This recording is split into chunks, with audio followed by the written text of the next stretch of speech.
Mary Kay muddied the waters on how they've been moving, only because people see her as credible outside of us. Of course, it doesn't align with their message. It doesn't match. It doesn't match.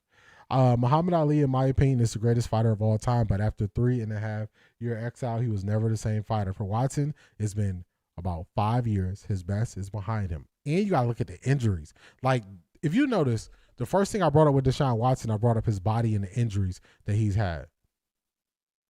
That's the first thing I brought up. I brought up his injuries. And people are just saying, oh, he's going to be more athletic than Shedeur. More athletic than Shedeur on two, I think I want to say he had 2 Achilles tears, but it could be 1. I could be wrong. But he had Achilles tear, or 2 Achilles tears and 1 ACL, and he's more athletic. I just don't see it. I don't see it. I don't see it. I don't see it. Everybody plays the fool sometimes. That's a fact. That's a fact. I agree with it. Everybody does play the fool. Amazing take. The microphones have got nothing correct since Stefanski's firing. It's just, I saw Duke say Mary Kay on that same time. I didn't watch it, but I saw the title. Please, off the record family, protect your peace. This week, Mary Kay is being used to disrupt our peace. Don't let it, and stop giving her money. That's why I don't look. That's why I don't look for her. Shooting blanks. In a way, I want them to start Watson so I can give every reporter, everyone that wanted him to start, all kinds of HE double hockey sticks. You took it back with that one. Not the HE double hockey sticks, as Shedeur can say today.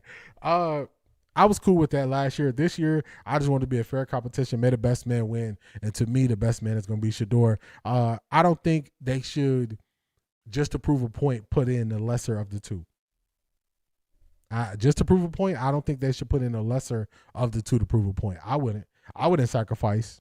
I wouldn't. All right, look at this. Check this out. Check this out. Check this out. This is Shedeur. Unbothered.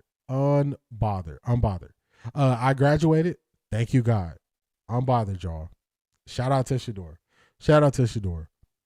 3.9 GPA. I'm telling y'all, when I tell y'all, man, they give me that curriculum, I'm like, I'm circling. This is what I gotta do. I didn't do the work when I was younger like I do now. Now I know it's no shortcuts. When I was younger, I thought it was shortcuts. So I applaud anybody who doesn't take shortcuts. So shout out to Shedeur. Let's check it out. Check out his pictures. Look at that smile, man. Look at that. He ain't worried about nothing. He is not worried about nothing. Also, did y'all see the video where Shedeur didn't recognize Mata at first? Mata all grown up. I don't remember Mata having that goatee like that, but he didn't recognize Mata. Then he dapped him up and gave him a hug. Like, my bad. I almost didn't recognize you. Man, we watched Mata grow right before our eyes. Man, shout out to them. Congratulations to them. Watson had two ACLs. Retore same Achilles months after the first tear. Does that count as 2? Man, I would say it's 2. Let's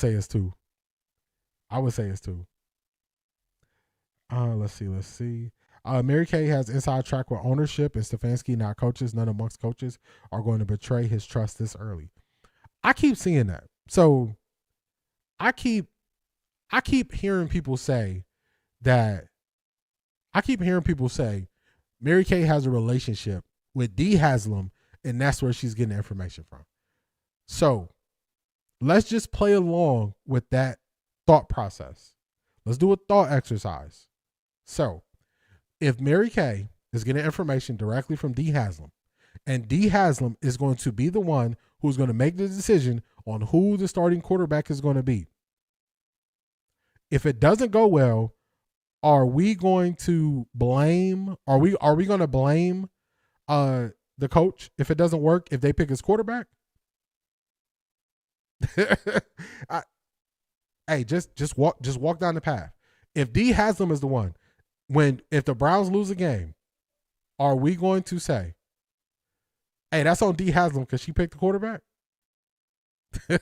I see people going with that, and I'm just like, okay, keep going with it. Don't stop just at, oh, this is coming from the ownership group. Okay, if it's coming from the ownership group, is it going to go on the ownership group's record and not on the head coach's record? And also, based on Todd Monken, do y'all believe Todd Monken came in here and took the job and said, I'm just going to follow whatever they tell me to do? Sometimes the answer is right in front of us. We don't have to create stories. We don't have to create narratives to try to get an explanation. Sometimes it is what it is, and sometimes it's just simple and plain. Sometimes it's simple and plain. Simple and plain. Because, okay, all right, well, let's say this. Now, what if we just went back to Kevin Stefanski and those decisions weren't his? Those were D and Jimmy Haslam decisions. Those were D and Jimmy Haslam decisions. Should we put that on D and Jimmy Haslam and take it off Stefanski? Or did we watch Stefanski not make adjustments in critical times of games?